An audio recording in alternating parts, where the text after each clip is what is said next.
Boa noite para todo mundo.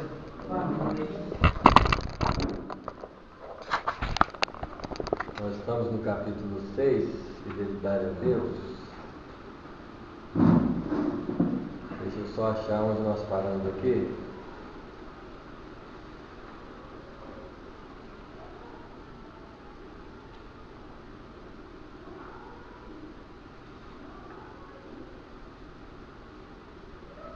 É início de parágrafo essa. Ao clarão, logo depois está assim: ao clarão, ao vacento da lua, como o pai bondoso rodeado de seus filhinhos, Jesus reconheceu que os discípulos diante da sua. Vamos pegar aqui a continuidade.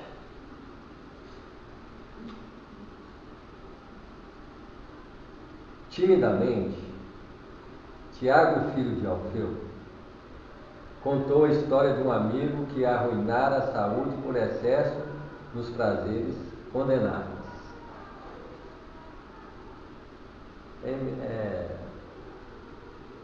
No processo da existência, quando nós nascemos, nós praticamente somos movidos pelos impulsos daquilo que nós já fomos, animais. E naturalmente, somos compelidos a repetir o comportamento deles, na busca do prazer, da satisfação, para evitar a dor, né? Mas dentro de um contexto evolutivo, existe a introdução no reino humano do conhecimento. E quando introduz-se o conhecimento em nós, começa a mexer em áreas que até então os sentidos físicos e todas essas reações fisiológicas operavam sem conflito, né? O animal não sofre de culpa por ter matado outro, né? Mas quando nós somos inseridos por esses valores, alguma coisa em nós dilata a consciência e já não conseguimos fazer as mesmas coisas que fazemos antes, sem que algo permear um conflito interior. E esse conflito interior é baseado em quê? Baseado, né, num contexto de saber quanto um contexto de ser. O contexto de saber está ligado à humanidade, o contexto de ser ali está ligado ao quê? À animalidade, né? E já não conseguimos ser da forma que éramos antes, com base no que nós adquirimos consciencialmente. Isso desperta em nós potenciais, por exemplo, que os animais não têm. São potenciais de raciocínios, de pensamentos que só a condição humana e espiritual humana possui. Mas que nós pagamos um preço ao tê-las, porque nós não conseguimos mais voltar a viver nas condições de animalidade como nós vivíamos antes, sem que isso pese consequências em relação a nós. E não só em relação a nós, há uma legislatura, há um funcionamento universal que promove o desenvolvimento e cobra de nós uma perspectiva de desenvolvimento em direção a algo superior àquilo que nós éramos. Não dá para retroceder mais, né? E quando a gente vê esse aspecto, que Jesus falou assim: se o preço, né, de seguir a Deus, se seguir a Deus tem um preço, também seguir a terra tem seu preço. É onde os apóstolos vão trazer esses exemplos. E um dos exemplos que Tiago fala, né? Timidamente o filho de Alfeu contou a história de um amigo que arruinara a saúde por excesso dos prazeres condenáveis. Prazeres condenáveis para quem? Para ele. Para ele, a partir de um contexto que isso é condenável. O amigo dele talvez não tenha esse tipo de consciência para condenar o que ele está fazendo. Então, muitas vezes, a própria realidade ligada à verdade, ela vai estar relacionada à consciência da verdade que cada um tem. Como que eu vou julgar alguém que não tem, por exemplo, consciência? É um criminoso, que nós chamamos de criminoso. está aí na rua, né? Como que eu vou condenar ao que ele está fazendo? Vou condenar? Vou chamar a atenção ao que ele está fazendo, porque ele está fazendo errado dentro de um contexto socialmente falando. Mas espiritualmente, como condenar um espírito desse se ele não tem consciência espiritual, se ele não teve uma base de conscientização espiritual para isso? Aí ele vai desencarnar, toma acesso da imortalidade, vê que ele não podia fazer isso. Não existe uma ação espiritual punidora para ele, não tem como. Mesmo que algumas vezes espíritos inferiores possam usufruir disso para criar um trauma para ele experimental, que ele toma um choque, né, por causa disso, aí reencarna de novo com base nesse choque, vai impulsioná-lo até repensar o que ele fez. Isso tudo como metodologia de quê? De aprendizado. Quando é que uma punição, uma perseguição, um sacrifício, espiritualmente falando, depois da morte ou na própria vida, vai representar alguma coisa definitiva para nós? Uma marca que nunca mais vai sair de nós. Imagina se já fui torturado espiritualmente e nem lembro mais de tortura espiritual. Estou a caminho de uma consciência mais nova. O que representou aquilo? Na hora que nós estávamos vivendo, representaria o quê? Uma coisa muito ruim. Mas depois que passa, vamos pegar coisas mais próximas de nós aqui. Uma dor de dente. Quando a dor de dente está inserida em nós, é uma coisa o quê? insuportável. E agora que nós estamos aqui, já passou? Nem lembro dela. Ela deixou alguma marca assim, né? Como é que as coisas são muito relativas, são muito... Sempre o propósito disso tudo é despertar uma consciência maior do que a consciência que nós tínhamos antes, né? Então a fala dele está relacionada mais a um aspecto de inconsciência, retratando o preço que nós pagamos. Então, quantos preços nós estamos pagando por escolhas que nós fazemos dentro da vida?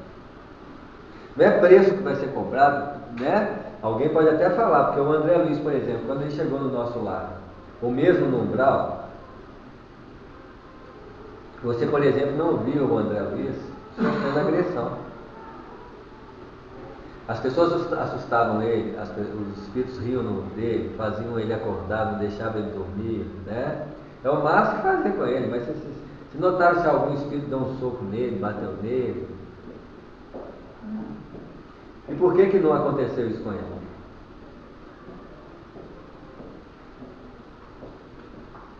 Porque ele não era agressivo na vida. Ele era materialista, ele era egoísta, ele só sofreu consequências daquilo que ele era. Como ele não era agressivo e ele não ia apanhar. Agora, uma pessoa agressiva que bate nos outros, o que ele vai encontrar depois da morte? Vai, porque ele é assim. E automaticamente ele está vinculado a sintonizar-se com pessoas assim. Que é onde essas pessoas e ele vão aprender os próprios limites de si mesmo. Cada um sintoniza com aquilo que precisa desenvolver. Mas o André Luiz, por exemplo, precisava desenvolver raciocínios mais profundos em relação a Deus. Nós não vimos nenhum espírito tentando demover a ideia materialista dele, não. Ele que, ao retratar a imortalidade da alma e a segurança dos conceitos deles médicos, materialistas, não conseguiam responder às dúvidas deles depois da morte. E quando a gente não consegue responder às dúvidas com aquele nosso saber, o que nós fazemos?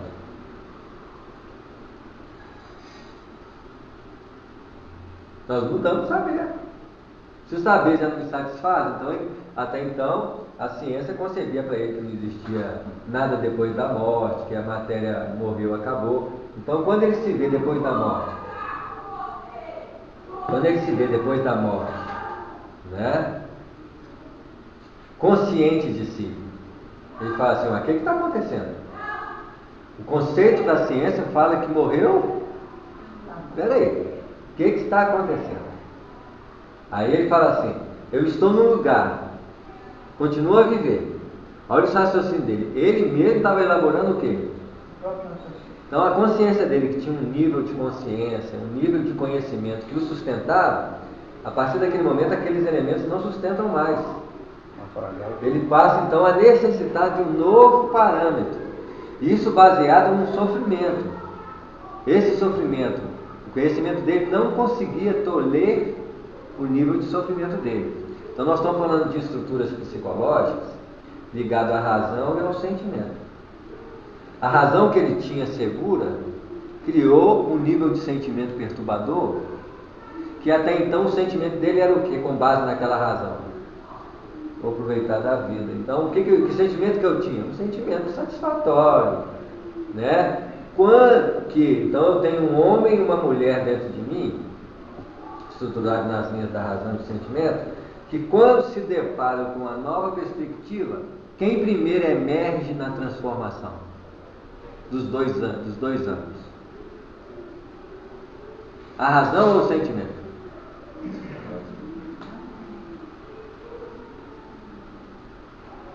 O sentimento nesse momento. Que a experiência em si não trabalha com a razão, a experiência trabalha com o quê? As nossas sensações existenciais não estão trabalhando com o conceito de conhecimento, elas trabalham diretamente com o quê? Com uma experiência viva, com o sentimento. Então, o sentimento que era seguro e tranquilo passou a sentir o quê? Então ele começa a ter distúrbios sentimentais. A mulher que ele tinha dentro dele, uma mulher velha, precisava de uma mulher nova, diante das perspectivas novas que a vida o apresentava. A mulher velha então não suporta aquilo e começa a desenhar uma mulher nova. E a mulher nova não suporta mais o marido, que falava que não existia vida após a morte, que a morte... Então ela também diz, como é que ela fala? Ela separa do marido. Como ela separa do marido, ela procura o quê? Um novo casamento. Um novo casamento com um ideal o quê? Com uma ideia, com um conceito mais o quê? Mais elevado. Ela precisa de uma razão nova. E o que ele vai fundamentando. Só que a razão do André Luiz não era uma razão estabelecida pelo conceito adquirido. É uma razão que ele tinha que tirar com a experiência viva. Então ele concebeu a existência de Deus ali e falou assim, olha, se existe isso, existe tudo, existe realmente um autor da vida. Alguém comanda isso, né? Então o conceito religioso dele não era um conceito baseado em alguém que trouxe para ele uma informação. É baseado na saturação do processo emocional dele. Então a mulher dele cresce e pede um novo homem. Então nós podemos dizer que essa mudança emocional e racional que vai modificando ao longo do tempo, nos níveis de casamento interior para o ajustamento da nossa consciência, é a passagem simbólica da samaritana, que na ânsia de beber com sede da verdade, ânsia de beber a água que mata a sede, que quando André Luiz faz? Ele está satisfeito com seus conceitos, mas diante de uma realidade voltou a ter o quê? Sede. Volta a ter sede, tem que buscar água. Aí novos conceitos vêm, alimenta ele, casa com aquele conceito novo, que é o homem novo em relação ao homem velho, o homem novo a razão nova em relação à razão velha, aí os dois casam. Até quando o quê? Até ficar saturado. Isso aí vai de novo. Aí Jesus fala com ela aqui, eu posso te oferecer a água viva, onde você não voltará mais ter sede. Fonte direto da fonte. E tem que tirar direto da fonte. Porque a nossa fonte de informações espirituais vem da onde? Externo. Da fonte dos outros. Indiferente de ser Jesus, é uma fonte que nos alimenta a sede ou alimenta o corpo, vindo de fora. O que Jesus está dizendo assim? Por mais que suas razões, seus sentimentos casem na busca da solução da verdade espiritual, ela só será definitiva quando você beber da fonte da água viva. E onde está a fonte da água viva? Dentro de nós. Na fonte da própria realidade do Espírito. Então, nós entramos na doutrina espírita, concebemos a realidade do Espírito, mas ainda há uma sede. Porque ainda não foi o quê? Saciado. Não pode ser saciado. A informação meu vindo dos espíritos ainda é uma fonte o quê? Quando é que eu vou saciar a fonte do espírito? Quando eu experimentar por mim mesmo a realidade do espírito. Então, se eu sinto que eu sou um espírito e que não morro, qual que é o problema da morte? Ou a morte tem algum problema? Não. Mas teoricamente tem. Meu sentimento ainda não sente aquilo que deveria sentir. Imortalidade da alma. Então meu filho morreu, minha esposa morreu, minha mãe morreu. O que acontece com a gente? A mulher não dá conta. Não é assim? A razão até tenta comover, né?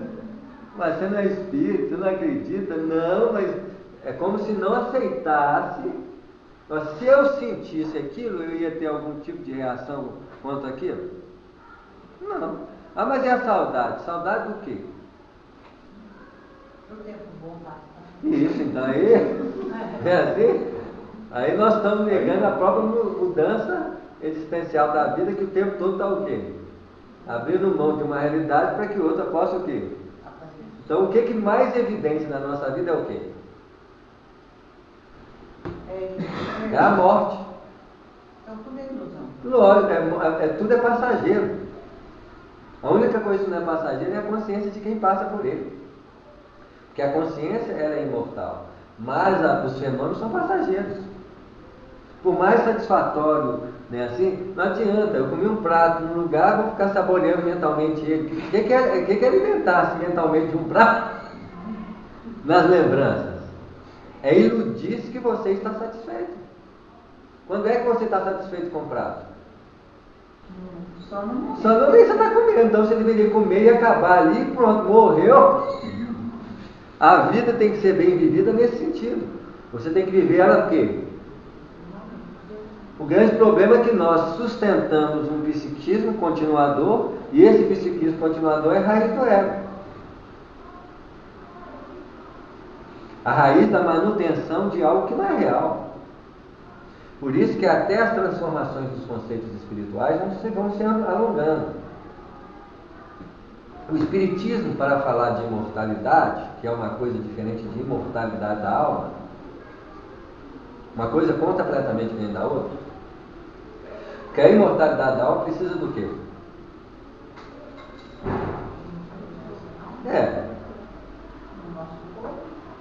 Precisa de atestar que quem morreu continua vivo.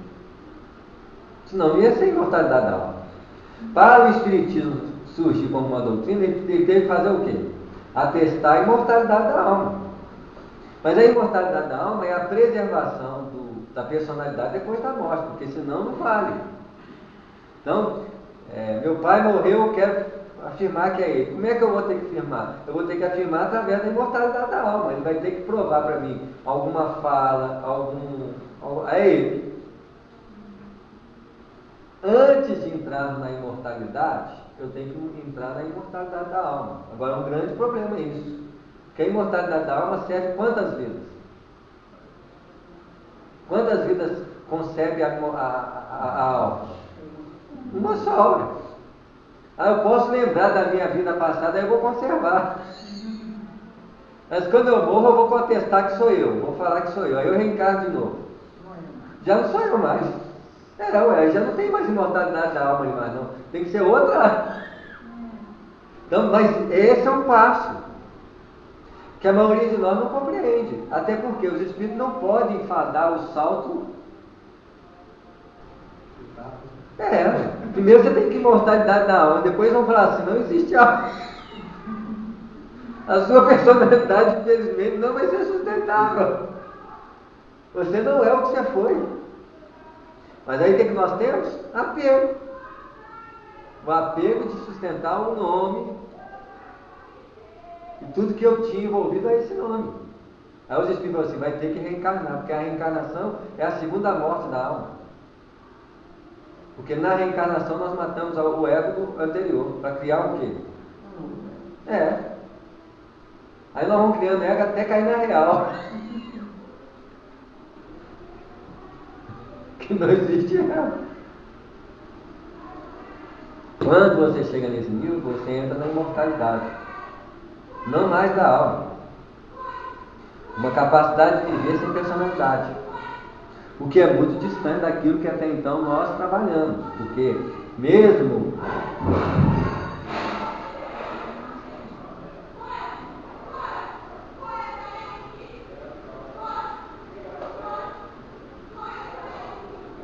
tentar a nossa companheira passar esse tempo. Vamos mentalizar a mulher, mais do que para ela, que infelizmente ela, a má educação mediúnica gera uma sintonia com um espírito que não é educado, né? Então, muitas vezes a gente leva um instrumento para trabalhar no doutor sem estar preparado. Aí sofre essas consequências. Aí as coisas vão se ajustar. Tudo é aprendizado. Mas vamos lá.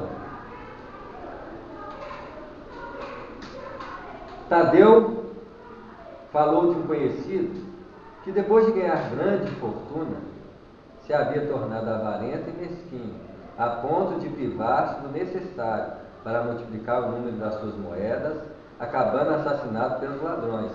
Então veja bem, é interessante a forma como nós interpretamos os fatos, né? Olha o que o Tadeu falou. Um conhecido que, depois de ganhar grande fortuna, havia tornado avarento e mesquinho. Ele não havia tornado avarento e mesquinho. Ele era Avarento e mesquinho. cuja fortuna Só precisava do dinheiro, ele já é velho. Como é que fala? Aflorou. Aflorou mais. não é assim? Mas a gente olha a frase simples do companheiro que olha como é que as análises estão, né? Nós tiramos as conclusões sobre a realidade muito circunstancialmente, né? E a coisa é muito mais profunda, porque a perspectiva mesquinha e avarenta é talvez uma tendência animal que nós herdamos da animalidade. Mas um animal não faz. Conscientemente talvez não, mas ele faz. Por exemplo, o macaco estoca as mulheres. Cachorro. O leão estoca as leoas. É um tipo de quê? Avarento. Não é assim? Ele não permite que outros as fêmeas só dele. Isso é o quê? Avarento. Não é uma avareza moral, mas é uma avareza Animal. o que na verdade toda perspectiva moral só é moral quando entra no reino nominal, que tem o valor de julgamento em cima daquilo que até então não tinha. Então é o que nós estamos dizendo aqui. A partir do momento que você tem consciência de alguma coisa, é como se você não pudesse beber daquela água. Quando você bebe, já era. Como diz um amigo meu uma vez, nós estamos numa roda de discussão espírita, e você, eu não quero continuar ouvindo você, não. Que se eu continuar ouvindo, eu vou ter que mudar minha vida, eu não quero mudar. Então, nós sentar para conversar sobre isso, eu já saio de primeiro. E já estava perdido, porque você já estava correto e já estava com problema. Não é assim? Então não tem jeito. Quando você desperta uma consciência, mesmo que seja teórica, aquilo já faz parte de um contexto o quê? De formação consciencial. Né? Pedro recordou o caso de um pescador de sua intimidade que sucumbira tragicamente por efeito da sua desmedida ambição. O que é a nossa característica? Todos eles simplesmente estão exercendo uma função natural daquilo que é o anseio de cada um de nós. A perspectiva espiritual da nossa vida vem lançar nuances contra uma tendência que é muito o quê? Muito forte. O que move as criaturas lá fora é isso. O que faz muitas vezes as lutas, né? Por que coletivamente os países não assentam e fazem assim, gente, vamos mudar tudo? Não seria simples? Seria Não é assim? Seria bom. Então assim, gente, quem falou que uma economia manda na nossa vida? Mas nós criamos a economia, e o que aconteceu com a economia? Mandou, gente, não existe uma economia personalizada que fala assim, eu sou a economia, vou mandar vocês, não. Existem leis. É. Nós criamos uma coisa que aquilo passou a ser maior do que o quê? Quem criou? É. E alguém sustenta isso, é lógico. Quem que sustenta isso? Alguém que se beneficia com isso. Alguém que quer isso, nada. Continuar. Porque não tem lógica um negócio desse, não. O país está devendo lá o FMI. Mas o que é dever a FMI? Um acordo. Que alguém fala assim, não, você não está devendo mais não, ele não está devendo mais. Por quê? Nós criamos circunstâncias. Então nós somos sujeitos a esse tipo de perspectiva sem compreender essa gente. Vamos solucionar o problema do mundo. O que não é fácil também. Porque no mundo as pessoas não têm consciência. Muitas vezes, vamos pegar um exemplo do próprio Brasil. O Brasil sempre teve uma luta muito grande com a economia, com as dificuldades. Na fase que teve mais condições financeiras, que sustentou, o que aconteceu com todo mundo? Não sabe ter. Não sabe ter. Aí muitas vezes você luta com um direito que o outro não sabe usar o direito. Não está preparado para aquilo, pela imaturidade espiritual, pela maturidade. Né? Muitas vezes hoje você fala assim, eu vou lutar com o direito. Por quê? Será que eu devo lutar por esse direito mesmo? Será que aquela pessoa que nós estamos lutando direito, eu posso ter uma consciência de luta por direito que o outro não tem a menor ideia. E vai agir de forma o quê? Inconsciente. E vai meter os pés pelas mãos e vai entrar numa linha de aprendizado, que aí você começa a entender que coletivamente está tudo certo. Cada coisa está ajustando, e quando uma pessoa desperta do incômodo, muitas vezes quem desperta do incômodo não é a própria pessoa. São pessoas que estão do lado, que vê a coisa de um jeito e quer que o outro. Aí na hora que ele faz tudo direitinho, ele tem decepção que o outro não, tá nem. E fez as coisas. Isso que não é fácil, assim, o nível de consciência de cada um de nós, o patamar onde cada um está localizado, o bem e o mal é relativo à consciência de quem as tem. Eu não posso exigir um bem, um mal para mim e olhar para o outro e julgar o outro como se eu tivesse uma possibilidade de encarar que o outro está no mesmo patamar que eu. Aí eu faço um julgamento o quê? Precipitado. Eu posso julgar alguém? Não. Eu só posso, diante da vida, julgar uma pessoa. Quem é você? Essa eu tenho certeza. Do grau de consciência que eu tenho. E é o único que eu tenho certeza. Essa eu não tenho, não. Mas quando nós temos um prisma de visão, o que nós fazemos? Nós ampliamos esse prisma de visão para quem? Então, olha a forma de falar, né? Olha a ingenuidade. Eu fico imaginando Jesus naquele meio ali. Nossa. Ouvindo aquilo tudo assim, mas... Lógico que ele sabia o tamanho mental de todo mundo. E ele não estava falando só para aquele momento. Ele estava falando para... Eu vou falar para sua consciência para quando você despertar. Todo mundo, né? As certas e certas. É isso. Jesus, depois de ouvi-lo satisfeito, perguntou: não achais enorme o tributo que o mundo exige dos que se apegam aos seus gozos e riquezas? Nós vamos sempre pagar o preço da ignorância por aquilo que nós vivemos. Nós vamos viver num padrão de busca baseado no que nós já fomos, é lógico, que é o que eu tenho na mão. Então, qual que é a minha herança mais próxima? É o reino animal. Nós somos animais. Agora, com a atual circunstância reencarnatória, nós já temos um nível de consciência mental desperto, que gera culpa, que gera reencarnação limitadora, que já começa a interferir no processo existencial, que ultrapassa só a perspectiva animalizada, que já fundamenta uma consciência o quê? Humana e em que? Se o animal matava o outro, ele não sofria as consequências de matar o animal e falar assim, você vai nascer sem pata. Mas o homem, quando mata o outro, sob a perspectiva de ter aprendido não matar, ele nasce sem mão. Olha a diferença. Então ele nasceu sem mão por quê? Ele matou. Isso, ele precisa refletir de que a mão não é para usada para quê? Não para matar. Isso, então, uma das metodologias é essa, mais radical, mais extremada, no sentido mais duro. Então, quem nasce sem mão é quem tem coração duro. Ou quem já teve.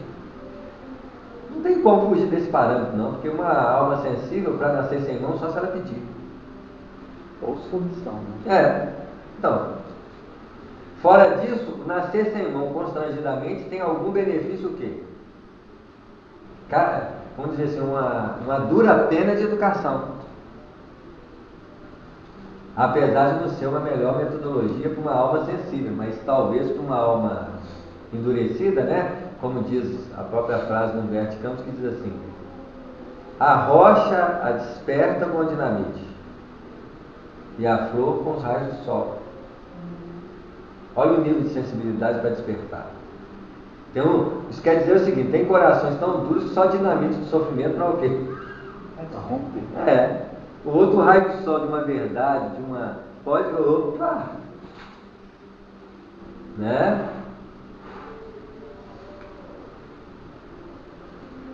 Tudo tem uma consequência, né? Nós estamos falando de uma lei educativa natural. Se o mundo pede tanto, por que não poderia Deus pedir-nos lealdade ao coração? Então, o que Deus quer de nós? Lealdade no modo de sentir. Sentir como? Como espírito. E sentir como espírito requer o quê? Ultrapassar os limites materiais de viver. Então eu não posso julgar a pessoa pela raça, pela linguagem, pelo corpo. Eu tenho que ultrapassar os limites dessas o quê? Isso é que é a fidelidade a Deus. Fidelidade a Deus não é eu ser fiel a Deus, não. É eu pensar e sentir de uma forma mais essencial. Porque se nós falamos que Deus é pai, mãe, que esse termo aí era mais machista, né? Aí está dizendo de um potencial criador divino que nos unifica. Então, para nós sermos unificados em relação a Deus, nós temos que ser o quê? Então nós falamos assim, sou filho de Deus. E quando nós estamos falando que somos filhos de Deus, rompeu qualquer barreira separatista que existe no mundo. Para eu romper qualquer barreira separatista que existe no mundo, eu tenho que dizer o quê? Espírito. Se eu sou espírito e sei que todo mundo é espírito, então, nome, família, raça, classe, não existe. O relacionamento pede um outro nível de quê? Agora, as nossas contradições. Então, aí pessoal, Deus, Pai, nós somos irmãos.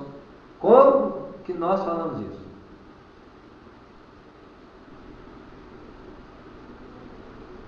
Da boca? Não vou jogar fora. Como que nós somos irmãos? Nós queremos tudo que vamos para o mundo. Isso, porque no fundo eu quero só para mim.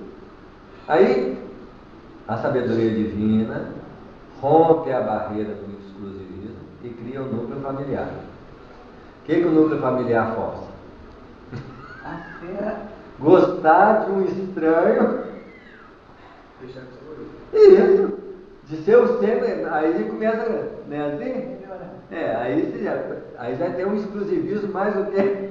Medo das coisas disso. Aí o que a reencarnação faz? Separa tudo em E amplia. então vai chegar uma hora que experimentalmente, vai chegar lá, tem tantos pais, tantas mães, tantos filhos, você fala assim, é agora. Aí a expressão de Jesus, quem é minha mãe, meu pai e meus irmãos. Nós estamos tratando é disso. Chega uma hora que, por experiência, você fala assim: gente, não dá mais para me amar só minha filha lá de casa, meu filho. Mas não estou falando teoricamente, não. Porque você vai ver tanto pai e tanta mãe, tanto irmão, tanto. Não é assim? A família universal. E isso, porque o fundamento existencial reencarnatório da família é para gerar fraternidade. No fundo, a fraternidade é o sentimento mais puro que nós temos pelos nossos familiares. Então, quando você fala em fraternidade, nós estamos falando do quê? O sentimento que você tem por um filho, por uma esposa, por um marido, quando esse se estender o quê? Aí você precisa reencarnar em família? Não. Quando você estiver nesse nível, não. Não tem lógica você reencarnar em família quando você já ama. Toda família. Você só nasce em família quando você só ama exclusivamente. Ou quando você não. Não ama. Aí você tem que nascer em família. Para começar o quê? A gostar de alguém fora de você. A tratar melhor alguém, aí você trata o filho, né? Assim. Às vezes fica assim, como é que ama agora? Hein? Só está iniciando um processo que a gente. Olha o princípio das reencarnações. Só iniciando um processo que amanhã seria para uma alma muito estranho pensar que só pode amar. A família. Vou só amar 5. Mas peraí, cabe tanta gente, né? Agora, isso só pode ser evidenciado depois de muitas o quê? Em que isso não é teórico, não. Então muitas vezes nós dizemos, você é meu irmão em Deus. O que eu estou falando? Nada. Se eu não tratá-lo como irmão. Olha, não é estranho como que a experiência de convivência cria um elo, e que se mesmo depois de você conviveu muito tempo nesse elo, se você separar e passar um tempo, o que acontece? Apesar de ter elo, perde aquela qualidade? Vamos falar um irmão consanguíneo. Quando você é novo ali, vai convivendo, tem um elo, né, assim, aí você casa, aí você encontra. É aquele encontro, né? Quase superficial. Porque deixou de quê? Convívio. É impressionante esse tipo de perspectiva que nós temos que observar, que é um padrão reencarnatório de uma realidade, de um planeta como o nosso, em que nós olhamos na rua, olhamos nas pessoas e temos raiva, dificuldade em relação às pessoas que nós conhecemos. Olha o parâmetro de desenvolvimento amoroso, de consciência nesse sentido. O quanto ainda há uma distorção da realidade espiritual. Porque a impressão que nos impera ainda é o quê? Sensorial. Mas era diferente mesmo para os capelinos? Mesmo para espíritos mais novos? Não. Em muitos onde a predominância da matéria é muito forte, impede esse tipo de desenvolvimento. Provavelmente em mundo de regeneração, por romper as barreiras limitantes das leis físicas, e outras leis físicas vai imperar sobre nós, provavelmente isso torna-se mais o quê? Mais fácil. Mas para nós iniciarmos no processo de regeneração, eu tenho que principiar, pelo menos teoricamente, nesse sentido. Eu tenho que mover-me na caridade em benefício de quem está sofrendo. Eu tenho que romper as barreiras de só ajudar quem está do meu lado. Porque o que a caridade não faz com a gente? Não é isso? O ensaio de amar as pessoas. Aí você vai fazer visita. Você vai fazer uma visita a alguém que não tem nada a ver com a sua família. Mas aí você vai fazer a visita, no ato de visitar, você já tem o que em relação àquela experiência? Por estar fazendo caridade. Um sentimento de quê? De fraternidade, de compaixão. Sendo que eu posso estar fazendo visita, uma pessoa, um leprosário, por exemplo. Aí eu vou sentado no outro lado de uma pessoa que está doente emocionalmente, ou doente isso, que eu falo assim, oh meu Deus do céu, que pessoa. Então eu estou fazendo visita para um doente e o outro. Mas é um nível de consciência. Eu já tenho consciência com quem está sofrendo. O sofrimento de dor não vale sofrimento perturbador. Aí quando a pessoa é perturbada, eu não vejo como sofrimento, eu vejo como quê? Perturbação. Esqueço que também é doente. Talvez mais do que o doente. Provavelmente, ele está em recuperação e está comendo. Não é assim? Olha a dicotomia de uma visão ainda restrita daquilo que nós, né? E aí você vai olhando essas frases aí, a simplicidade da frase, né? A visão, né? Se o mundo pede tanto, por que não poderia pedir a Deus lealdade ao coração? É a única coisa que Deus está pedindo, então, é lealdade ao coração. E essa lealdade ao coração não é uma lealdade ao coração a Deus, é uma lealdade em forma de a forma como eu sinto a vida, a forma como eu sinto as pessoas. Essa é a lealdade com Deus. Porque parece que nós temos assim, vou fazer uma lealdade com Deus. Ser fiel a Deus. Não, está falando de uma lealdade na forma de sentir a vida em relação ao que você é e quem é os outros. Porque a forma como nós percebemos quem nós somos, nós vamos traduzir isso em forma de relacionamento. O nível de preocupação que eu tenho em relação a quem eu sou fisicamente é o que eu projeto em quem? No outro. Se eu tenho uma avaliação de que as pessoas têm que ser bem vestidas, pessoas boas são bem vestidas, assim, eu coloco isso como padrão para mim, que eu sou aquele padrão que eu busco. Quem eu vejo da mesma forma?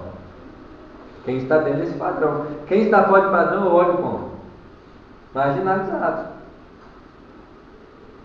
Quantas situações são essas, por exemplo, né? Vou pegar religiosamente falando. Eu trato melhor quem é espírita. Trato com o pé atrás quem é católico, protestante outro pé atrás. Só quando ele é muito forte. É isso. Tem um santo. Tá claro? Por quê? Eu já estou padronizado a relacionar dessa forma, sem perceber que isso é o quê? Separação. Mas quando os espíritos falam que nós somos espíritos, tem alguma coisa a ver com religião? Não. Mas eu crio um protótipo de religiosidade no aspecto de falar que eu sou espírito, e o outro que não acredita que é espírito, para mim é o quê? O condenável. É como se dissesse assim, você precisa conscientizar que você é espírito, e você precisa conscientizar que o outro é espírito e não sabe disso. E você tem que compreender que ele não sabe disso e não importar se ele não sabe, ou mesmo se ele não quer acreditar em você, ainda vai mandar uma pedra na sua cabeça. Mas você sabe que ele é o quê? Espírito. Quem é? Olha o nível, então, olha o nível de entendimento do que é a fidelidade a Deus. É você ter uma concepção clara daquilo que existe, mesmo que ninguém tenha. Mesmo que ninguém te trate bem, mesmo que não importa. Essa é a fidelidade a Deus. Como que Jesus não pediu isso para esses apóstolos? E muito menos para nós. Trabalhamos agora pela instituição divina do seu reino na terra, mas desde quando estará o Pai trabalhando por nós? Então, quando nós começamos a nos conscientizar de uma realidade espiritual, nós estamos começando um trabalho que já, agora que nós estamos começando a ficar um pouquinho melhor, né? Agora que nós estamos pegando um ritmo diferenciado de viver. Vamos parar por aqui, já até pegou um pedaço do outro, né?